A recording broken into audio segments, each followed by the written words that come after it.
L'automédication est une pratique répandue à travers le monde. Elle consiste à utiliser des médicaments sans l'avis d'un professionnel de santé. Les gens s'automédiquent pour diverses raisons, comme la commodité, le coût et la familiarité avec certains médicaments. Les médicaments en vente libre et les remèdes maison sont facilement accessibles, ce qui rend l'automédication attrayante pour beaucoup. Cependant, il est important de noter que l'automédication peut comporter des risques importants. L'un des principaux dangers de l'automédication est le risque de mauvais diagnostic.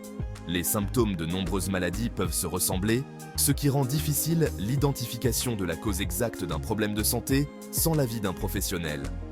L'automédication peut également entraîner l'utilisation de médicaments inappropriés, ce qui peut aggraver les symptômes ou entraîner des effets secondaires indésirables. De plus, certaines personnes peuvent être allergiques à certains médicaments sans le savoir, ce qui peut entraîner des réactions graves, voire mortelles. Il est essentiel de comprendre que l'automédication ne doit pas remplacer les soins médicaux professionnels. Si vous ressentez des symptômes persistants ou graves, il est important de consulter un médecin. L'automédication doit être considérée comme une mesure temporaire pour soulager des symptômes mineurs et occasionnels. En résumé, l'automédication est une pratique courante qui peut être pratique dans certaines situations. Cependant, il est crucial de faire preuve de prudence et de consulter un professionnel de santé en cas de doute. Les dangers potentiels de l'automédication ne doivent pas être pris à la légère. L'automédication varie considérablement d'une région du monde à l'autre. Les facteurs sociaux, économiques et culturels jouent un rôle important dans la prévalence et les types d'automédication pratiqués. Dans les pays développés, l'accès aux médicaments en vente libre est généralement plus facile, ce qui peut entraîner une plus grande prévalence de l'automédication. Dans les pays en développement, l'accès aux soins de santé peut être limité, ce qui incite les gens à se tourner vers l'automédication pour des raisons économiques. La culture joue également un rôle dans l'automédication.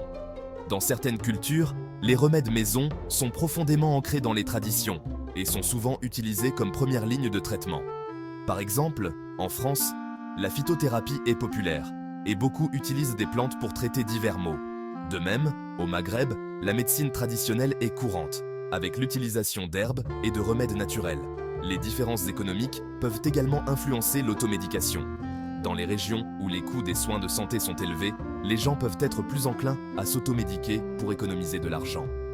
L'accès limité aux professionnels de santé dans les zones rurales peut également contribuer à la prévalence de l'automédication. En résumé, l'automédication est influencée par une variété de facteurs, notamment la disponibilité des médicaments, les croyances culturelles, les traditions et les conditions économiques.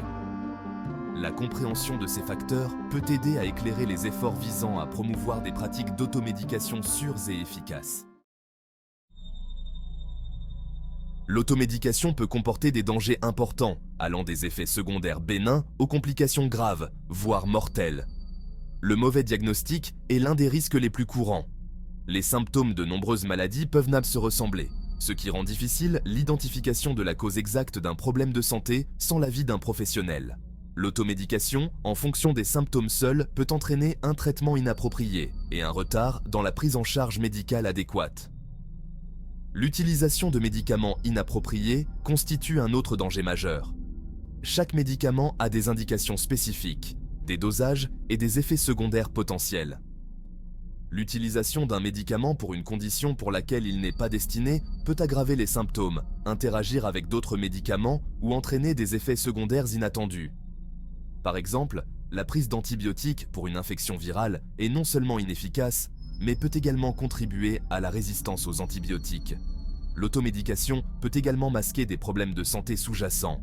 Le soulagement temporaire des symptômes peut donner un faux sentiment de sécurité et retarder la recherche de soins médicaux pour une maladie grave. De plus, certaines personnes peuvent être allergiques à certains médicaments sans le savoir, ce qui peut entraîner des réactions allergiques potentiellement mortelles. En résumé, l'automédication comporte des dangers importants qui ne doivent pas être pris à la légère. Le mauvais diagnostic, l'utilisation de médicaments inappropriés et le masquage de problèmes de santé sous-jacents ne sont que quelques exemples des risques potentiels associés à l'automédication. Bien que l'automédication comporte des risques, elle peut être pratiquée de manière responsable en suivant quelques recommandations clés. Il est essentiel de consulter un professionnel de santé en cas de symptômes persistants, graves ou inhabituels. L'automédication ne doit pas remplacer les soins médicaux professionnels et doit être réservée aux affections mineures et occasionnelles. Avant de prendre un médicament en vente libre, il est crucial de lire attentivement la notice et de suivre les instructions de dosage. Il est important de comprendre les indications, les contre-indications, les effets secondaires potentiels et les interactions médicamenteuses du médicament. En cas de doute, il est préférable de consulter un pharmacien ou un médecin. Il est également essentiel d'être conscient de ses propres antécédents médicaux, de ses allergies et des médicaments que l'on prend actuellement. Cette information doit être communiquée à un professionnel de santé avant de commencer un nouveau médicament, même en vente libre. Il est important de noter que certains médicaments en vente libre peuvent interagir avec des médicaments sur ordonnance, des compléments alimentaires à base de plantes ou même certains aliments. Enfin, il est crucial de se rappeler que l'automédication n'est pas une solution miracle. Si les symptômes persistent ou s'aggravent, il est important de consulter un médecin. L'automédication ne doit pas être considérée comme une alternative aux soins médicaux professionnels, mais plutôt comme un moyen de gérer des affections mineures et occasionnelles de manière responsable.